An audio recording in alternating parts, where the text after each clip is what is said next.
नमस्कार दोस्तों, आपका इस ऑनलाइन प्लेटफॉर्म में पुनः स्वागत है। जैसा कि हमने दोस्तों लास्ट वीडियो में बात की भारत के द्वीपीय स्थिति अर्थात सागर में स्थित कुछ प्रमुख स्थलों की, और मैंने आपको उसमें स्पष्ट रूप से बताया कि भारत का जो सबसे बड़ा द्वीप है वो वास्तव में अंडमान निकोबार द्वीप है। और आप ये याद रखिएगा कि अंडमान निकोबार द्वीप ना होकर वास्तव में द्वीप समूह है। कहने का तात्पर्य यह है कि ये बहुत सारे द्वीपों से मिलकर जो है इसे एक अंडमान निकोबार के रूप में अपने एक केंद्र शासित प्रदेश के रूप में पहचान दी गई है।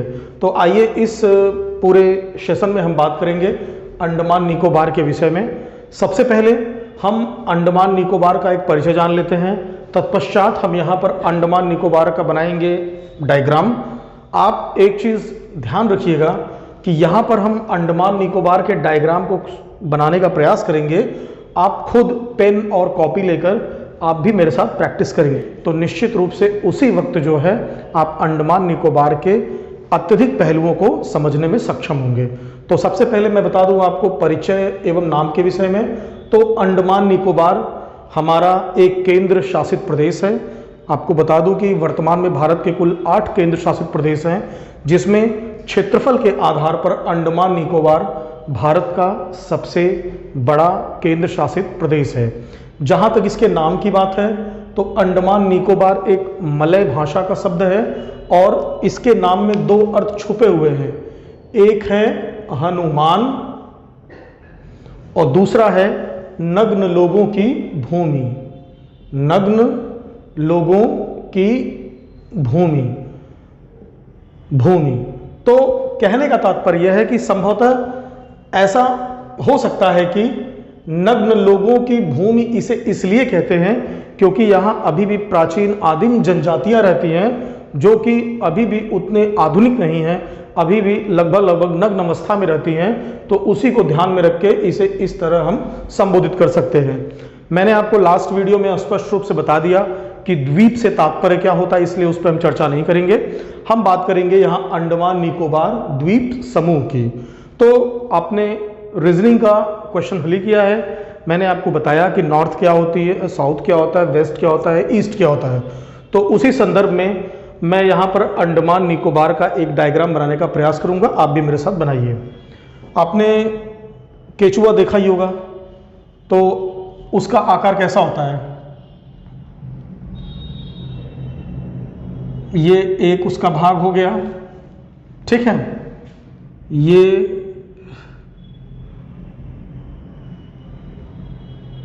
उसका दूसरा भाग हो गया और यहां पर आप ध्यान दें तो ये उसका तीसरा भाग होता है।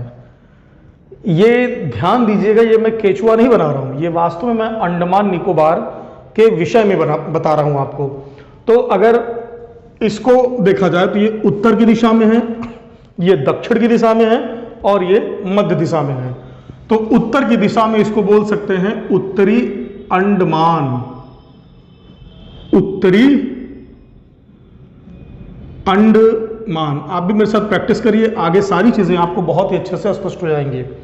जो इसके ये वाला पोर्शन है इसका नाम है दक्षिणी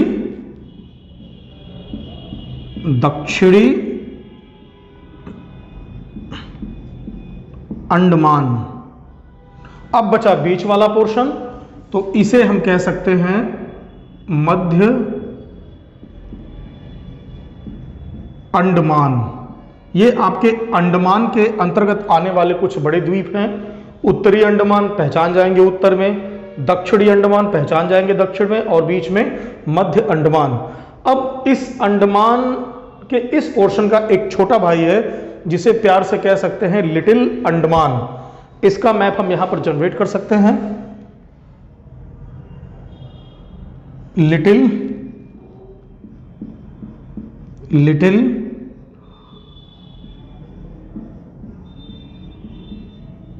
अंडमान, ये पूरा आपका अंडमान निकोबार में पड़ जाता है। हमने यहां प्रमुख द्वीप की बात की, तो प्रमुख द्वीप में आप ध्यान दीजिएगा कि एक आपका अंडमान है और एक आपका बार है। ठीक है, अब अंडमान में ही बात करें तो बड़े द्वीप और यहां पर छोटे द्वीप। तो बड़े द्वीपों की बात करें, हमने यहां पर आपको बताया उत्तरी अंडमान, मध्य अंडमान और दक्षिणी अंडमान, साथ में एक लिटिल अंडमान। अब याद रखिएगा, इन बड़े द्वीपों के अलावा कुछ अंडमान में छोटे छोटे द्वीप है जिनका विशेष महत्व है। मैं उनको यहां पर आपको स्पष्ट कर देता हूं कि अगर उत्तरी अंडमान के उत्तर में देखें, इस पोर्शन पे, तो इसका नाम आपका है लैंडफॉल आइलैंड। आइलैंड का मतलब द्वीप होता है, लैंडफॉल आइलैंड। और इसी के साथ अगर आप दक्षिणी अंडमान के इस पोर्शन पे आप देखिए, यहीं पर एक आपका द्वीप पड़ जाता है, इसका नाम है रटलैंड। ये दो छोटे छोटे द्वीप हैं और बाकी मैंने आपको स्पष्ट रूप से बड़े द्वीपों की बात की। अब इसी के बगल यहां पर देखिए, इसका नाम है रॉस आइलैंड।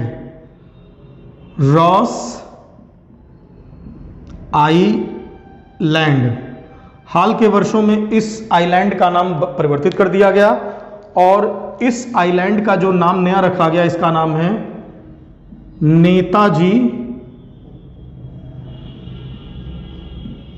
सुभाष चंद्र बोस द्वीप।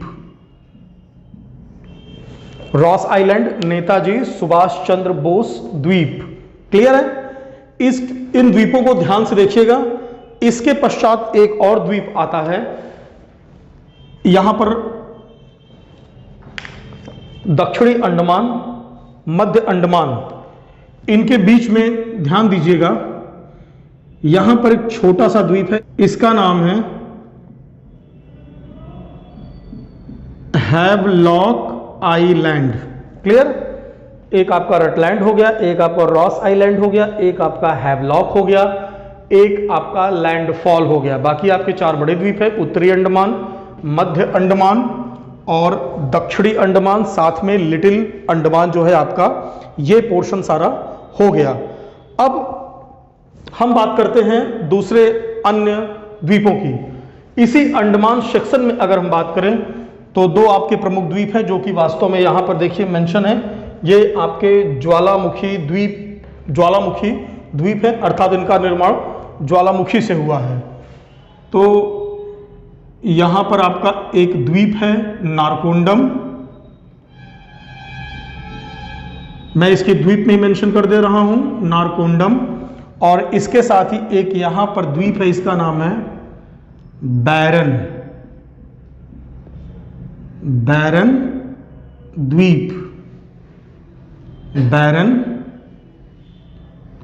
द्वीप। अब इस नारकोंडम द्वीप और बैरन द्वीप के आगे की बात करें तो यहीं पर एक द्वीप आपका पड़ता है इंटरव्यू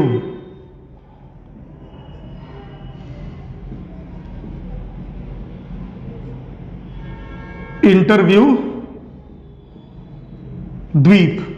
तो आप लोग इसे स्पष्ट रूप से बनाइए, Landfall, Interview, Rutland, Ross Island, Havelock, बैरन।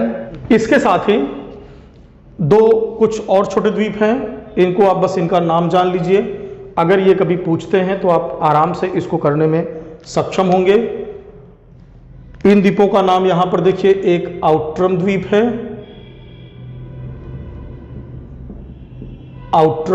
है, और यहां पर एक हेनरी द्वीप है। आउट्रम द्वीप है और एक है हेनरी द्वीप। अब हैवलॉक द्वीप, रॉस आइलैंड, और आप देख रहे हैं हैवलॉक आइलैंड और रॉस आइलैंड।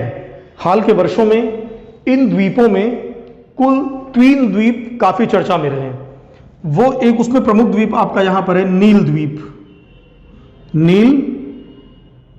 द्वीप।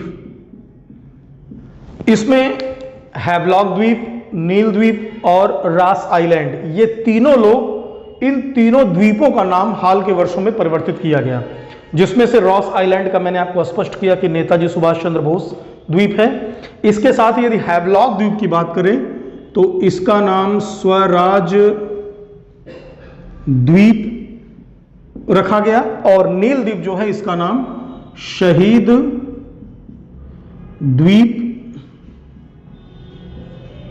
रखा गया। कहने का तात्पर्य है कि ये अंडमान निकोबार के अंडमान के कुछ द्वीप हैं, जिसमें से सबसे बड़े द्वीपों की बात करें तो आपका उत्तरी अंडमान, मध्य अंडमान, दक्षिणी अंडमान और साथ में एक आपका लिटिल अंडमान हो गया। कुछ छोटे द्वीपों की बात करें तो आपका लैंडफॉल हो गया, इंटरव्यू द्वीप हो गया, और उसके साथ ही आउटरम द्वीप हो गया, हेनरी द्वीप, और आपका रॉस, नील, हैवलॉक। इसमें से जो 3 द्वीप है, स्वराज द्वीप, शहीद द्वीप और नेताजी सुभाष चंद्र बोस द्वीप, ये हाल ही के वर्षों में इसके नाम रखे हैं, तो इस पे आप ध्यान दीजिएगा। साथ में 2 और द्वीप हैं, एक नारकोंडम द्वीप है, एक बैरन द्वीप है। इन द्वीपों की विशेषता यह है कि ये आपके ज्वालामुखी द्वीप हैं, ठीक है। अब हम बात करते हैं प्रमुख द्वीपों में, निकोबार द्वीप की बात हम करते हैं। तो याद रखिएगा ये आपका पूरा अंडमान द्वीप है। और अब बात करते हैं निकोबार द्वीप की। तो सबसे पहले आप ये ध्यान लीजिएगा कि अंडमान निकोबार में कुल द्वीपों की संख्या 572 है, 572। इतने द्वीप लगभग आपके अंडमान निकोबार के अंतर्गत आते हैं, जिसमें से केवल 36 पर ही जनसंख्या का बसाव है। बाकी छोटे छोटे द्वीप हैं या दुर्गम द्वीप है, वहां पर जनसंख्या का बसाव नहीं है। और इन 36 द्वीपों में भी बहुत जगह सामान्य मनुष्यों का आना जाना प्रतिबंधित है, अर्थात उसकी वो अलाउ नहीं किया गया है। तो इसी तरह हम अंडमान द्वीप की बात करें, आप इस पर ध्यान दीजिएगा। अब अंडमान द्वीप के साथ हम बात करते हैं निकोबार द्वीप की। तो याद रखिएगा अंडमान निकोबार के बाद आपका निकोबार द्वीप शुरू होता है। कहने का तात्पर्य है कि ये सारे द्वीप जो आपको दिख रहे हैं ये पड़ते हैं पूरी तरह अंडमान में। अब अगर बात करें हम निकोबार द्वीप की, तो मैं इसके लिए दूसरे कलर का यूज करता हूं जिससे आपको सारी चीजें स्पष्ट हो। तो आप लिटिल अंडमान के बगल आप देखिए, तो यहां पर आपका एक द्वीप है car Nicobar, car Nicobar, car Nicobar. ये अंडमान निकोबार का एक द्वीप है जो कि लिटिल अंडमान के लगभग समीप है। और इसके साथ अगर हम बात करें 2 प्रमुख द्वीपों की, मैंने पिछले कक्षाओं में, पिछले वीडियो में आपको स्पष्ट बता दिया था कि जो भारत का दक्षिणतम बिंदु है 6 डिग्री 45 मिनट पर, वो है ग्रेट निकोबार में। तो हम उसी द्वीप की बात कर रहे हैं यहां पर। ये आपका द्वीप है, ध्यान दीजिएगा, ग्रेट निकोबार, ग्रेट निकोबार। अब ग्रेट निकोबार का एक छोटा भाई भी है, इसका नाम है लिटिल निकोबार, लिटिल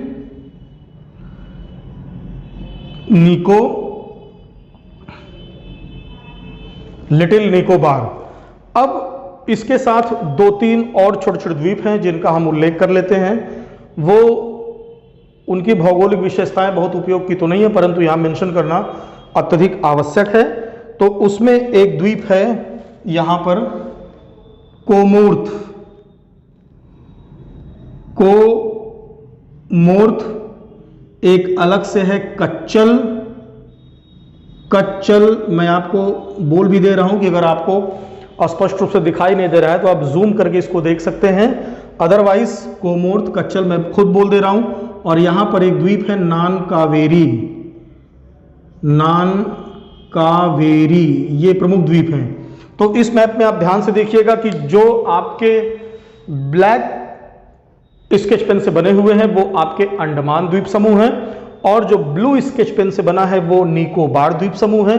ये दोनों मिलकर अंडमान निकोबार द्वीप समूह कहलाते हैं और भारत के सबसे बड़े केंद्र शासित प्रदेश क्षेत्रफल के रूप में इसे एक संवैधानिक स्थिति भारत में प्रदान की गई है। तो आप इन द्वीपों को बहुत स्पष्ट रूप से समझिएगा।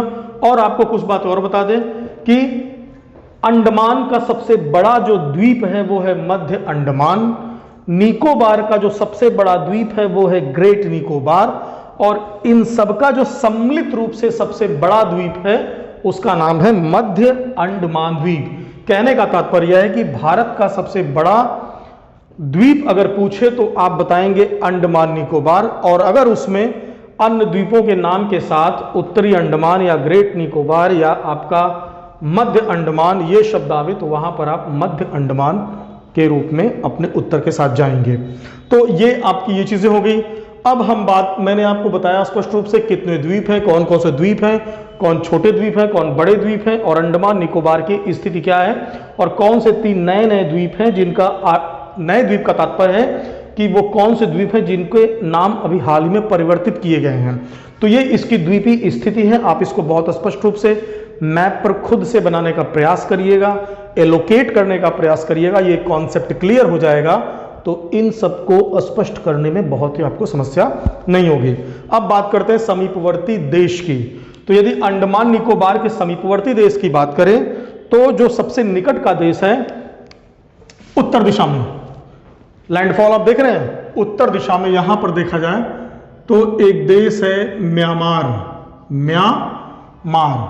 जिसका पहले नाम क्या था, वर्मा। ये एक देश है म्यांमार का ही। यहां पर एक अन्य पड़ता है द्वीप, इसका नाम है कोको द्वीप। याद रखिएगा, लैंडफॉल द्वीप भारत में है और कोको द्वीप म्यांमार में है। स्पष्ट है ना। इस कोको द्वीप को आप भारत में समझिएगा। अब इसके दक्षिण की बात करें तो ग्रेट निकोबार के इस पोर्शन में एक देश पड़ता है, यह भी एक द्वीप समूह के रूप में देश है, इसका नाम है इंडोनेशिया। इंडोनेशिया का सुमात्रा द्वीप है, जो कि अभी 2021 के पीसीएस में पूछा भी गया है और कभी आईएएस के प्री में भी पूछा गया था। इंडोनेशिया द्वीप जो है ये, इसका सुमात्रा जो द्वीप है वो ग्रेट निकोबार और इसके ग्रेट निकोबार के समीप है या इंडिया के समीप है। अगर इस तरफ की बात करें तो आपने इसको स्पष्ट रूप से पढ़ा है कि इधर श्रीलंका आपका है और उसके ऊपर भारत है। ये आपका हो गया समीपवर्ती देश अंडमान निकोबार के विषय में। अब भौगोलिक स्थलाकृति की बात करें, इसमें पहला सेक्शन यहाँ पर्वत चोटियां, मैंने यहाँ सब कुछ लिख के रखा है जिससे कि हमारा कोई भी पॉइंट मिसिंग ना हो और हम इन सभी बिंदुओं को एक क्रम से इसके संदर्भ में चर्चा करते चले जाएं। तो अगली कक्षाओं में आपको स्पष्ट करूंगा इसके पर्वत चोटियों के विषय में। कहने का तात्पर्य है कि फिलहाल आप अभी ये समझिए कि अंडमान निकोबार जो है वह हिमालय पर्वत का ही समुद्री विस्तार है। कहने का तात्पर्य यहां पर यह है कि ये आप देख रहे हैं, ये आपके नॉर्थ ईस्ट स्टेट्स हैं। यहां से जब हिमालय पर्वत का विस्तार जब इस तरह आपका होता है तो ये म्यांमार में, इसके बाद ये अंडमान निकोबार के रूप में ये आगे समुद्र में चला जाता है। अब बात करते हैं चोटियों के विषय में। तो अंडमान निकोबार की जो सबसे ऊंची चोटी है इसका नाम ये पड़ता है आपका उत्तरी अंडमान में और इसका नाम है saddle peak. Saddle peak, peak का मतलब चोटी होती है, सैडल पीक ये पड़ता है आपका उत्तरी अंडमान में। ये अंडमान निकोबार का सबसे उच्चतम बिंदु है या कह सकते हैं कि उसकी सबसे ऊंची चोटी है। इसके साथ जो आपका दूसरा पड़ता है वो पड़ता है, यहां मैं मैप बना दे रहा हूं, दक्षिणी अंडमान के निचले पोर्शन में और इसका नाम है mount Harriet. Mount Harriet, clear? Saddle peak, mount Harriet. अब हम बात करते हैं सागर के विषय में। तो सागर के विषय में मैंने आपको पहले बता भी दिया था, यहां मैं एक बार फिर चूंकि इसका मेंशन कर रहा हूं तो मेंशन करना आवश्यक है। सागर इस पोर्शन में आप ध्यान दीजिए, ये याद रखिएगा पूरा यहां से लेकर ये सब कुछ ये पानी ही तो है। इसका नाम है अंडमान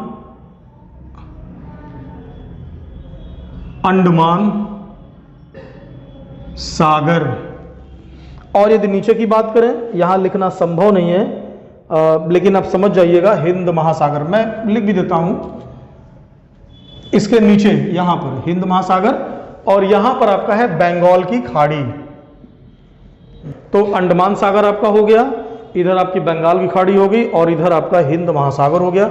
इसके और इधर आप आएंगे तो आपका श्रीलंका पड़ जाता है और उसके ऊपर आपका भारत पड़ जाता है।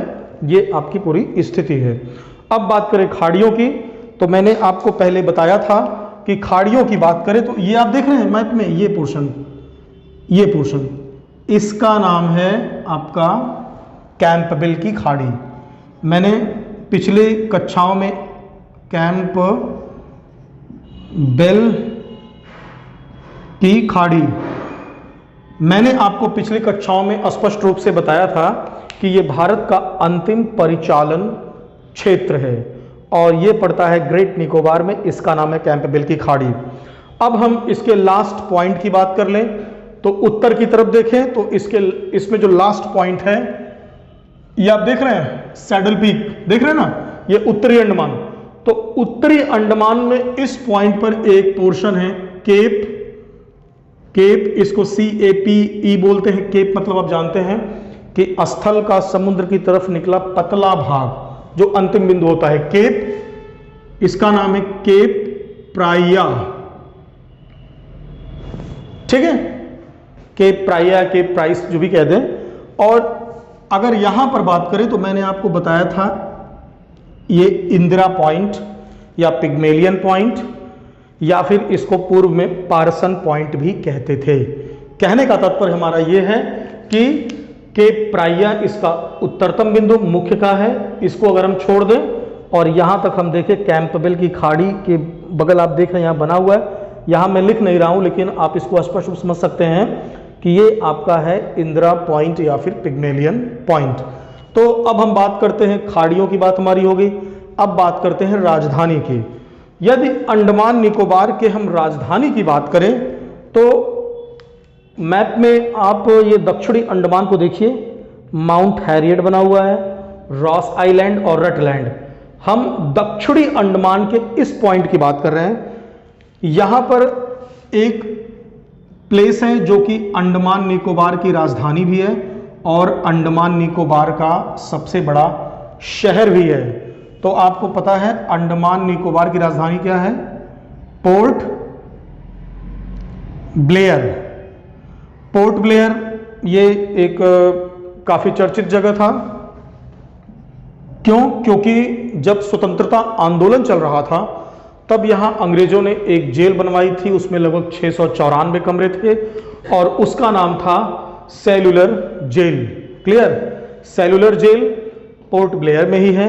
यहां पर 694 कमरे थे। वास्तव में इतने कमरे वहां रखने की आवश्यकता इसलिए थी क्योंकि इस जेल में जो कैदी रखे जाते थे उन्हें एकांत में रखा जाता था। समझ रहे हैं आप ना कि जब भारत में आंदोलन चल रहा था, स्वतंत्रता आंदोलन में जो भी क्रांतिकारी अंग्रेज पकड़ते थे तो उनको मानसिक रूप से प्रताड़ित करने के लिए उनको इस सागर में, इस द्वीप में एक यहां पर सेल्यूलर जेल बनाया था और यहां पर उनको रखते थे। और जब यहां पर क्रांतिकारियों को रखते थे तो इसी को काले पानी की सजा के रूप में इतिहास के पन्नों में कहा जाता है। अब यहां पर एक प्रमुख व्यक्ति थे BD सावरकर। इतिहास में स्वतंत्रता आंदोलन में आप पढ़ेंगे BD सावरकर ये क्रांतिकारी थे और इन्होंने, जब इनको यहां पर इस जेल में बंद किया गया तो इन्होंने इस जेल की दीवारों पर भारत का संपूर्ण इतिहास लिख डाला। BD सावरकर को जब काले पानी की सजा के रूप में पोर्ट ब्लेयर के सेल्यूलर जेल में बंद किया गया था तो उन्होंने वहां पर जो है पूरा अपना जो है भारत का इतिहास भी लिख डाला। ठीक है? और इसके साथ ही आप एक चीज और याद रखिएगा कि सुभाष चंद्र बोस ने अपना जो पहला कब्जा किया था वो इसी सब पे किया था और इसको स्वराज और शहीद द्वीप उन्होंने भी अंडमान निकोबार को नाम दिया था। एक और प्रमुख तथ्य है कि भारत की स्वतंत्रता का जो पहला झंडा फहराया गया था वो 1943 में यहीं पर फहराया गया था। तो इन सब ऐतिहासिक दृष्टि के रूप में भी आपका अंडमान निकोबार काफी प्रसिद्ध है। अब हम बात करते हैं इसके अगले पॉइंट की, प्रमुख जिले। अंडमान निकोबार में कुल 3 जिले हैं, हम यहां पर मेंशन कर देते हैं। आपका जो पहला जिला है वो आपका उत्तरी अंडमान और मध्य अंडमान को मिलाकर है। उत्तरी अंडमान व मध्य अंडमान, ये अंडमान निकोबार का एक जिला है, और जो दूसरा जिला है वो है दक्षिणी अंडमान, दक्षिणी अंडमान, और जो तीसरा जिला है वो है आपका निकोबार। कहने का तात्पर्य यह है कि अगर हम डिस्ट्रिक्ट की बात करें तो आपका ये पूरा एक डिस्ट्रिक्ट हो गया, ये आपका दूसरा डिस्ट्रिक्ट हो गया, ये पूरा इसमें आ जाएगा, ठीक है, ये पूरा आएगा, और उसके बाद ये पूरा निकोबार के रूप में आपका तीसरा जिला है। तो ये इसके जिले की व्यवस्था होगी। अब बात हम करते हैं पुलिन या अंतिम बिंदु। अंतिम बिंदु मैंने आपको बता दिया कि केप प्राइया है आपका उत्तरी अंडमान में, और हमने अब बताया आपको कि यहां पर इंदिरा पॉइंट है। अब अगर बात करें पुलिन, तो पुलिन का तात्पर्य होता है बीच। बीच आप समझते होंगे कि जहां पर समुद्र का जल और स्थल भूमि का मिलन होता है, उस पोर्शन को हम बीच या पुलिन कहते हैं। तो एक बहुत ही प्रसिद्ध यहां पर बीच है जो कि अक्सर प्रश्नों में, अक्सर परीक्षाओं में पूछा गया है, तो इसलिए यहां पर उसका मेंशन किया जा रहा है। और इस बीच का नाम आपका है, ये हैवलॉक देख रहे हैं, हैवलॉक, यहां पर है Radhanagar, Radhanagar pooling, Radhanagar pooling. Pooling से तात्पर्य यहां बीच से है, बीच से है।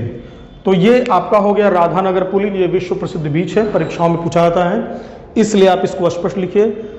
नदियों की बात करें तो यहां पर 2 नदियां बहती हैं, एक कलपोंग नदी बहती है जो कि काफी फेमस है, मुख्य रूप से वही फेमस है, तो हम केवल कलपोंग नदी की बात करते हैं। और अगर ज्वालामुखी की बात हुई तो यहां स्पष्ट रखिएगा कि अंडमान निकोबार में 2 ज्वालामुखी द्वीप हैं, और ये है नारकोंडम और बैरन। तो ये ध्यान देने वाली बात है कि आपका जो नारकोंडम द्वीप है ये आपका शांत द्वीप है, अर्थात शांत ज्वालामुखी, अर्थात कभी यहां पर ज्वालामुखी का उद्गार हुआ था, लेकिन हजारों वर्षों से इसमें उद्गार नहीं हो रहा है, और भविष्य में बहुत शीघ्र इसमें उद्गार होने की संभावना नहीं है। इसे बोलते हैं शांत ज्वालामुखी, अर्थात पहले तो ये ज्वालामुखी फटा था, लेकिन अब वर्तमान में शांत है हजारों वर्षों से, और आगे भी उम्मीद है कि काफी समय तक शांत रहेगा। अब बात करें बैरन द्वीप, तो याद रखिएगा बैरन द्वीप भारत का एकमात्र जागृत ज्वालामुखी है, जागृत ज्वालामुखी, अर्थात ये इसमें समय समय पर उद्गार होते रहते हैं, जमीन के अंदर से गर्म गैसें या फिर लावा निकलता रहता है, और ये वर्तमान में निकल भी रहा है और आगे भी ये निकलता रहेगा, तो इसी को बैरन द्वीप कहा गया। तो कुल मिला के इस पूरे सेक्शन में हमने ये देखा कि अंडमान निकोबार का तात्पर्य क्या है, इसका तात्पर्य, इसके नाम का तात्पर्य हनुमान और नग्न लोगों की भूमि है। परिचय की बात करें तो अंडमान निकोबार भारत का एक सबसे बड़ा केंद्र शासित प्रदेश है, एवं इसके साथ ही यह भारत का सबसे लंबी तटरेखा वाला जो है एक भारतीय केंद्र शासित प्रदेश या राज्य है। इसके साथ ही हम बात करें प्रमुख द्वीपों की, तो उसमें कुल 572 द्वीप हैं, जिसमें से केवल 36 में जनसंख्या का बसाव है। इनके द्वीप को 2 भाग बांट सकते हैं, अंडमान और निकोबार। अंडमान भी एक द्वीप समूह है, निकोबार भी एक द्वीप समूह है। अंडमान द्वीप समूह में कुछ बड़े द्वीप हैं जिसको हम कह सकते हैं कि उत्तरी अंडमान, मध्य अंडमान, दक्षिणी अंडमान और यहां पर लिटिल अंडमान। इसके साथ ही कुछ छोटे द्वीप भी हैं, आप यहां ध्यान देंगे, लैंडफॉल द्वीप हो गया, इंटरव्यू द्वीप हो गया, आउटरम, हेनरी और रटलैंड द्वीप और रॉस आइलैंड। इसके साथ ही 3 और भी द्वीप हैं जिनका हाल के वर्षों में नाम बदला गया, वो है हैवलॉक द्वीप जिसका स्वराज द्वीप हो गया, नील द्वीप जिसका नाम शहीद द्वीप हो गया, और रॉस आइलैंड जिसका नाम नेताजी सुभाष चंद्र बोस द्वीप हो गया। इसके साथ ही दो अन्य द्वीप हैं, नारकोंडम द्वीप जो कि शांत ज्वालामुखी है और बैरन द्वीप जो कि जागृत ज्वालामुखी है। इन सब के बाद हम आते हैं निकोबार में। निकोबार में कुछ बड़े द्वीप हैं, एक कार निकोबार और एक आपका हो गया लिटिल निकोबार और ग्रेट निकोबार जो कि भारत का दक्षिणतम जो है वो द्वीप है। इसके साथ कुछ छोटे द्वीप हैं, कोमोर्त, नान कावेरी और कच्चल। इन सब को मिला के अंडमान निकोबार द्वीप समूह बनता है।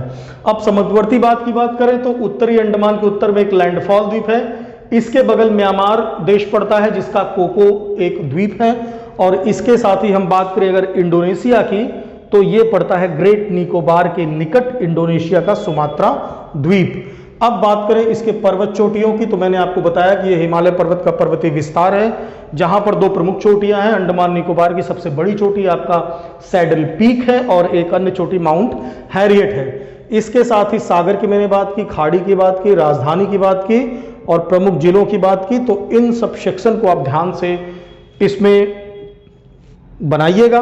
कहने का तात्पर्य है कि पहले आप इसको आप ड्रॉ करिए, इसमें धीरे धीरे उन लोकेशन को पुट करिए, तब चीज़ें बहुत ही स्पष्ट रूप को आपको समझ में आ जाएंगी।